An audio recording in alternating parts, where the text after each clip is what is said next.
বন্ধুরা, আজকে আমরা নিয়ে আসলাম দশম শ্রেণীর তৃতীয় অধ্যায় বৃত্ত সম্পর্কিত উপপাদ্য নিয়ে। তার আগে বৃত্ত সম্পর্কে উপপাদ্য পড়ার আগে আমরা বৃত্ত সম্পর্কে আগে কিছু জেনে নিই। বৃত্ত সম্পর্কিত উপপাদ্য বিষয়ে জানতে গেলে প্রথমে আমাদের মনে পড়ে যে বৃত্ত কি।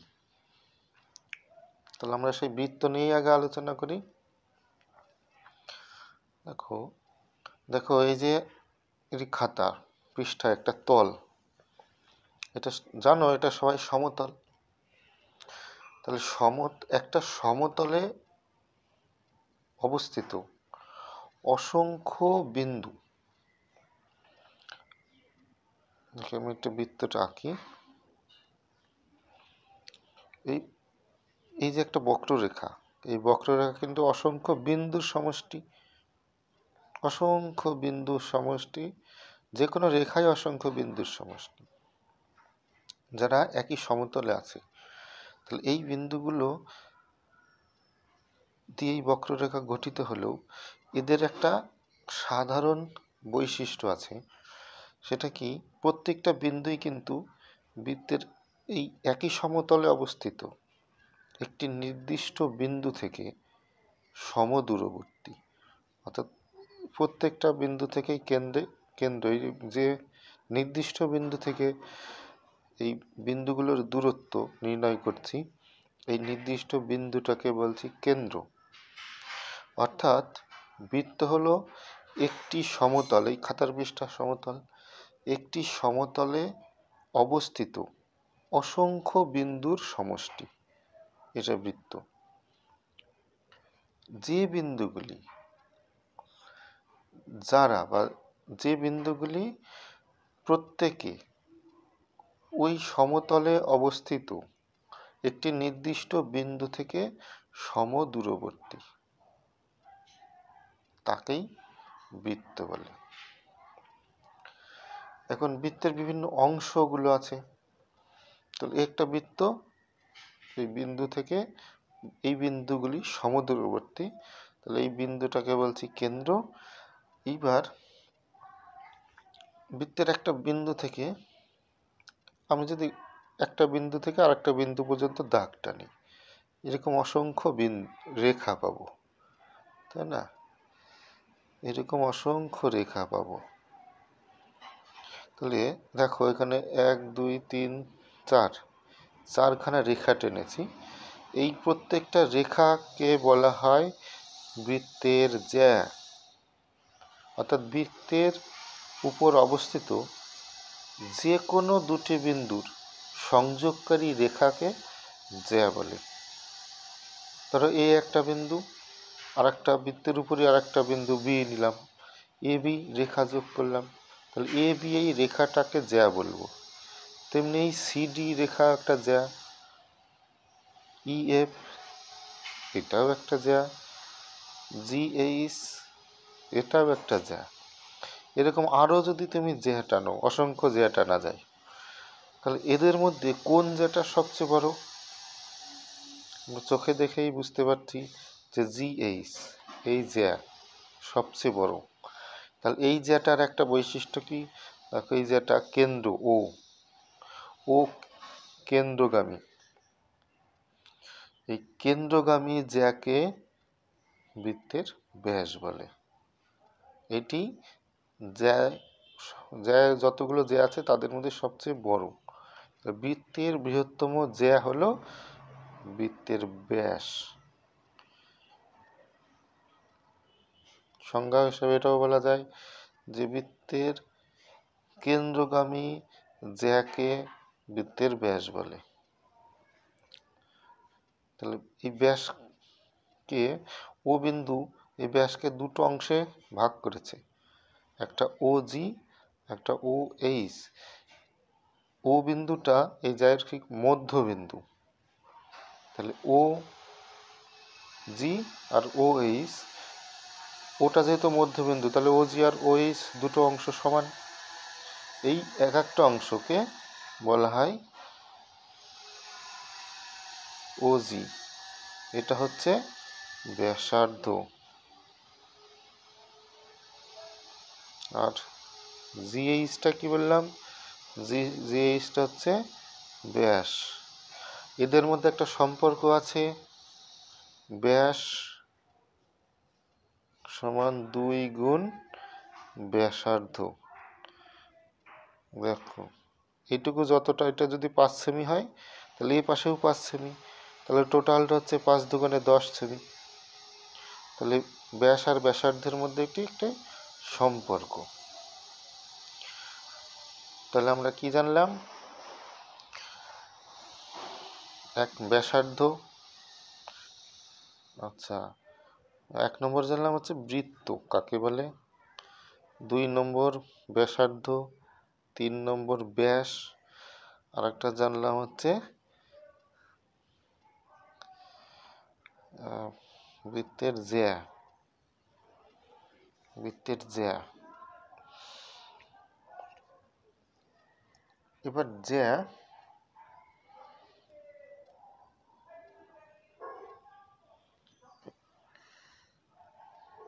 তাহলে এটা জানলাম। এইবার জানবো আমরা বৃত্তচাপ।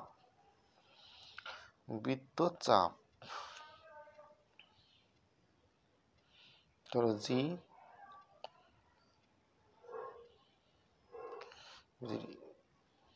আই, জি একটা বিন্দু আর আই একটা বিন্দু। এই দুটি বিন্দু, ধরো একটা চুড়ি ছিল, চুড়িটা হাত থেকে পড়ে গিয়ে জিত আই এই জায়গায় ভেঙে গেল, ভেঙে দুটো টুকরো হয়ে গেল। একটা জি আই একটা টুকরো হয়েছে, আর একটা জি এ বি এইচ। কি কি টুকরো পেলাম? একটা জি আই টুকরো আর একটা জি এ বি এইচ, এই একটা টুকরো পেলাম। তাই এক একটা টুকরোকে কি বলা হয়? এই জিআই একটা টুকরো, এটা ছোট টুকরো, এটা একটা বড় টুকরো। এক একটা টুকরোকে বলা হয় বৃত্তচাপ, অর্থাৎ ইংরেজিকে বলে আর্স। তাহলে বৃত্তচাপ দেখতে পাচ্ছি দুটো বৃত্তচাপ, একটা ছোট একটা বড়। তাহলে ছোট বৃত্তচাপটাকে, ছোটগুলোকে আমরা সব উপ বলি, আর বড়টা হচ্ছে অধি। ছোট দৈর্ঘ্যের যে বৃত্তচাপ সেটাকে বলা হবে উপচাপ।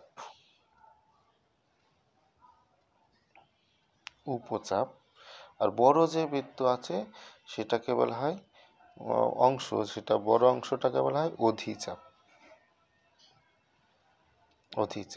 তাহলে 5 নম্বর আমরা জানলাম বৃত্তচাপ, অধিচাপ। এটাকে লেখার সময় এই চাপ চিহ্ন দিয়ে দিতে হয়। এটা বৃত্তচাপ, একটা অধিচাপ আমরা জানলাম। এবার এই চাপ দুটো যদি সমান হয়, অর্থাৎ জি বিন্দুটা যদি এইচ বিন্দুতে হয়, তাহলে দেখো দুটো চাপ সমান হয়ে গেল। অর্থাৎ দুটো চাপ যদি সমান হয়ে যায় তাহলে এই যে ব্যাসের এই জি আই বিন্দুটা, তাহলে এই ব্যাসের দুই প্রান্ত দুটো বিন্দু বোঝাবে। আচ্ছা, এইবার আমরা জানবো বৃত্তাংশ। বৃত্তাংশটা কি?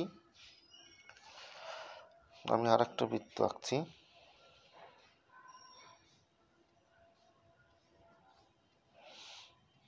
বৃত্তের একটা কেন্দ্র আমি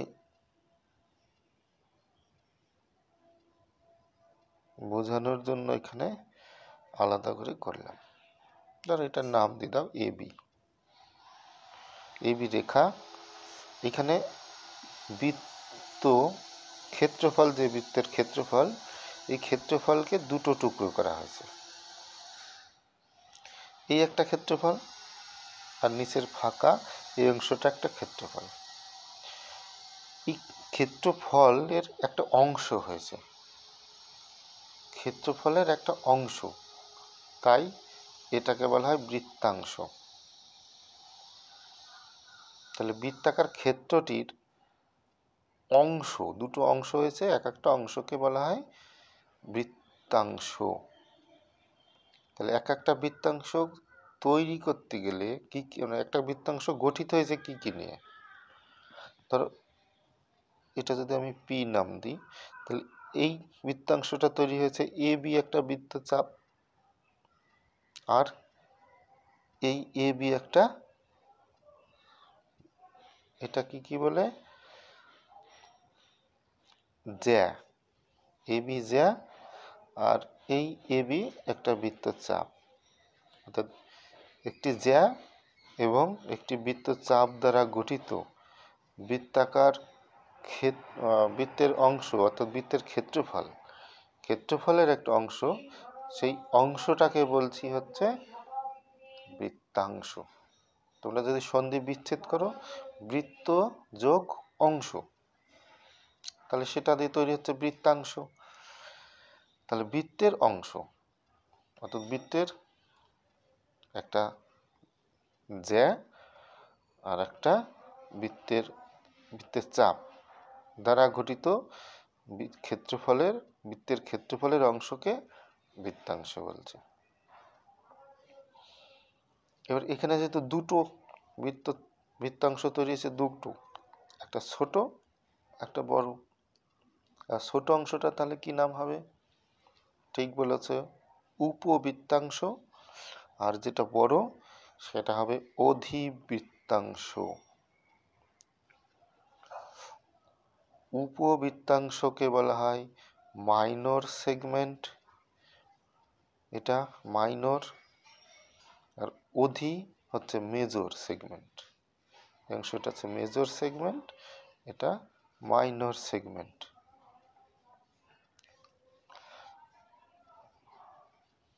এইবার চলে আসো আমরা শিখব বৃত্তকলা, সেক্টর। বৃত্তকলা, এটা বোঝার জন্য আমি আরেকটা বৃত্ত আঁকছি।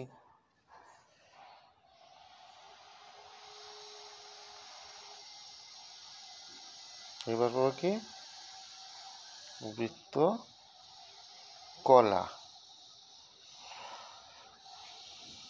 ওটা তৈরি হয়েছিল জ্যা আর বৃত্তচাপ দ্বারা গঠিত হয়েছিল। আর এইবার তৈরি হবে ব্যাসার্ধ দুটো আর বৃত্তচাপ এ বি ও। তাহলে ও এ এবং ও বি ব্যাসার্ধ, আর এ বি বৃত্তচাপ, এই তিনটি অংশ দ্বারা গঠিত বৃত্তের ক্ষেত্রফলকে বলা হয় বৃত্তকলা। যে কোনো বৃত্তের দুটি ব্যাসার্ধ এবং বৃত্তচাপ দ্বারা সীমাবদ্ধ ক্ষেত্রকে বৃত্তকলা বলে। তাহলে একই রকম এখানেও তাহলে বাকি অংশটাও আরেকটা বৃত্তকলা। তাহলে একটা ছোট বৃত্তকলা, একটা বড় বৃত্তকলা তৈরি হয়েছে। তাহলে যেটা ছোট বৃত্তকলা সেটাকে কি বলবো? হ্যাঁ, একদম ঠিক, মাইনর সেক্টর। আর বড় বৃত্তকলা সেটা হচ্ছে মেজর সেক্টর। যারা বুঝতে পারবে না ছবিটাকে পজ করে বা আগে টেনে আবার দেখবে, বুঝতে না পারলে কমেন্ট বক্সে জানাবে। আচ্ছা, আমি পরে চলে যাচ্ছি।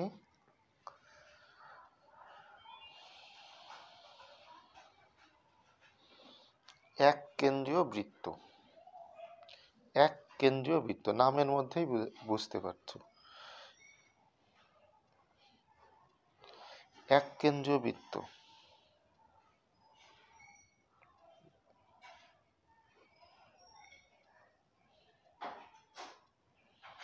অর্থাৎ অনেকগুলো বৃত্ত, তার যদি কেন্দ্র একটাই হয়,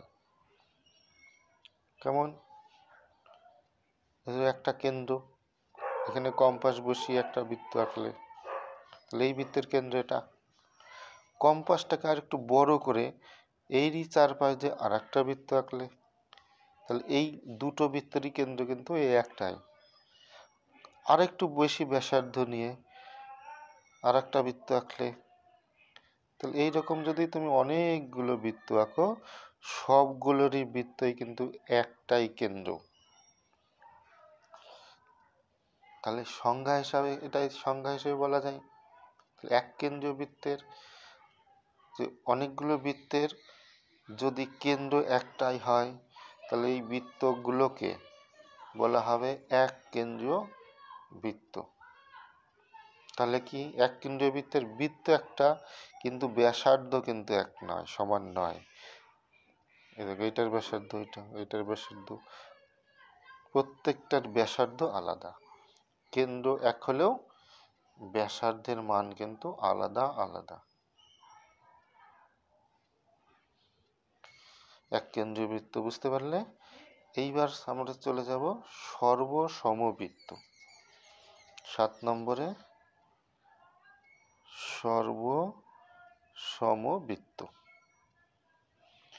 সর্বসমবৃত্ত কি?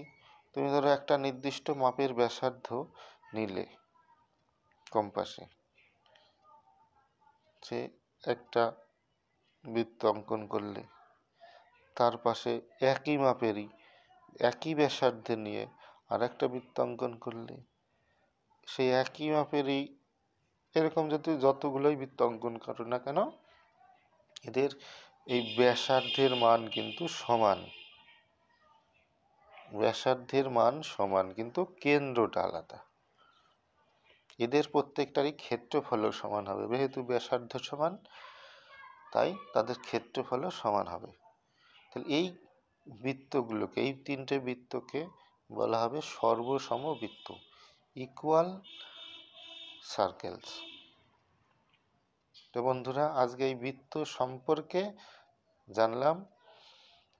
যদি কেউ বুঝতে না পারো আমার কমেন্ট বক্সে জানাবে, এবং যারা